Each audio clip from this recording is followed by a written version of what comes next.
The Business Review brings you top financial news developments, influencing financial markets, international currencies, commodities, global commerce, tourism, and other economic events from around the globe.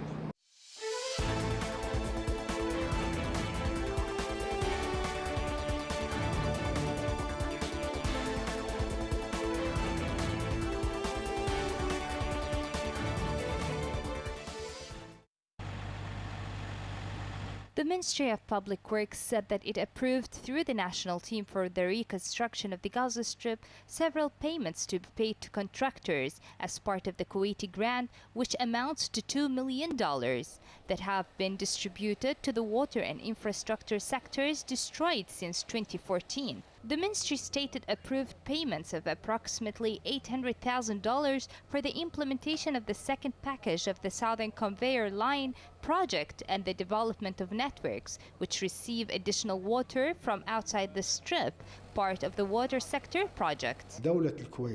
The state of Kuwait signed an agreement of $200 million for the reconstruction of Gaza Strip, $60 million of which were directed to the water sector, which expresses the importance of the water sector to the people, as water in Gaza had always been very bad, and people used to drink salty water or polluted water. And here comes the Kuwaiti project that have truly changed the life of the people who were suffering of the salty and polluted water they drank, to provide them with clean, fresh drinking water.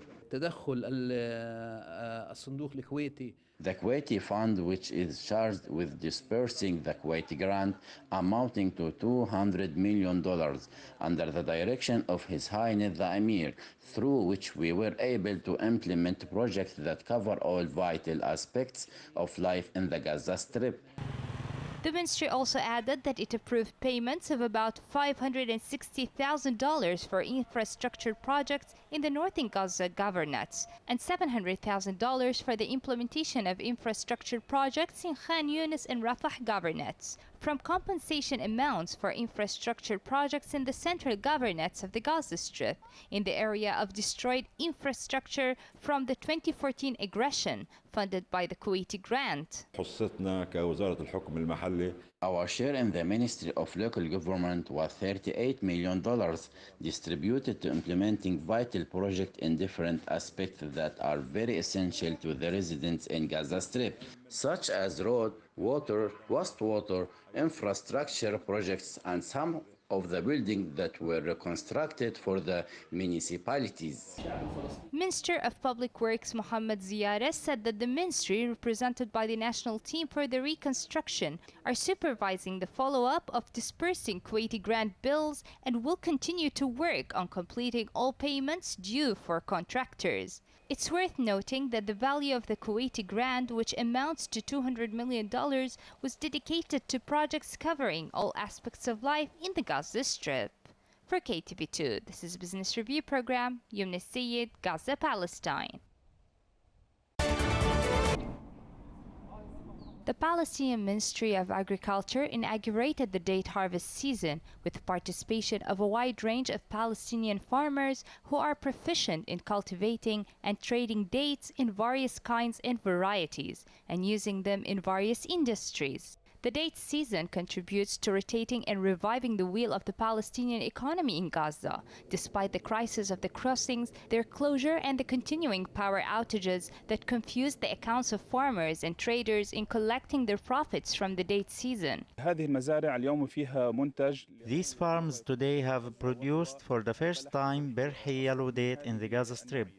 And after it was imported, it is now a local product, and thanks to these farms, we were able to obtain self-sufficiency in addition to the employing of workers.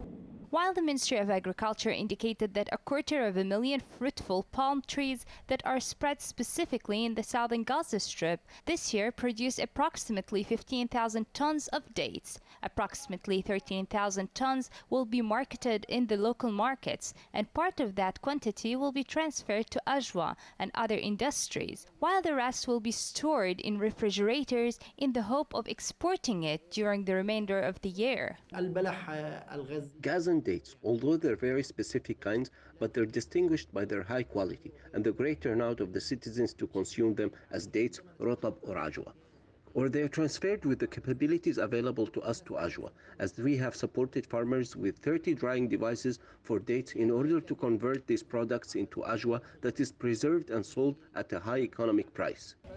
It is reported that the Ministry of Agriculture in the Palestinian government in Gaza has banned the import of yellow dates from the Israeli side in order to support local products, especially fruits, and to market them away from the presence of the Israeli alternative. When the local product is available in abundance in the market, it is strictly forbidden to compete with this product from outside with any commodity. And from this point of view, the ministry's decision was to prevent the import of all types of dates outside the Gaza Strip. The Undersecretary of the Ministry of Agriculture in Gaza stated that they follow an organized mechanism and strategy to support the national product and to achieve that vision because of its importance in achieving self-sufficiency in the largest percentage of agriculture products. For KTV2, this is Business Review Program, Yumna Sayed, Gaza, Palestine.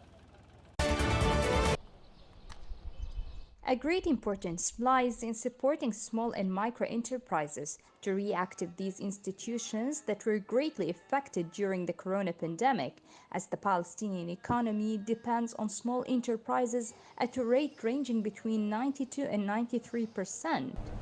Hence, the Ministry of Labor, in cooperation with the United Nations Development Programme (UNDP), signed an agreement worth $575,000 to implement the project in response to the corona pandemic by supporting micro, small, and medium enterprises affected by corona to work to support and strengthen the resilience of these establishments to allow them to rise again to continue their job. This project is a financial and technical support of $5,000 for each facility, the number of which is about 100 small establishments, of which 25 are in the service and tourism sector in Gaza, 25 are in the Jordan Valley, and 50 are in the service of the tourism sector in the West Bank, with the aim of reviving the work of these establishments and the continuation of workers in their jobs and reducing the unemployment rates. The new agreement between the Ministry of Labor and the United Nations Development Programme is a step in the right direction, as it will work to support small enterprises, and this will lead to more job opportunities in light of the current situation in the Palestinian economy, in which the unemployment rate in the Gaza Strip exceeds 53% and 29% in the West Bank. So this support is going to improve the situation of the Palestinian citizens. Whereas the implementation mechanism will take place within the framework of the Emergency Response Plan for COVID-19, launched by the Ministry of Labor, and what the plan includes to provide support to enterprises affected by the spread of the pandemic. So technical support will be provided by the Employment Fund and through the employment offices to study the emergency needs of the affected facilities to help these facilities recover as quickly as possible. It is estimated in the Gaza Strip that there is 160,000 unemployed people in the current period who worked in the tourism sector, restaurant, transportation sector, small enterprises, establishments, and small factories. All this stopped due to the corona pandemic, and the burden on the Palestinian economy increased in light of the decline in donor support during the past month. These projects employ a large percentage of the youth, and if they are continued, they will reduce the pressure and the burden on the national economy. On the mechanism for selecting the beneficiary projects, a technical committee will be formed consisting of the United Nations Programme, the Ministry of Labor, and the Employment Fund, where several criteria will be adopted, including the sector in which the facility operates, the number of workers not exceeding 9 workers, in addition to fixed assets, which should not exceed $50,000. For KTV2, this is Business Review Program, Yumna Sayed, Gaza, Palestine.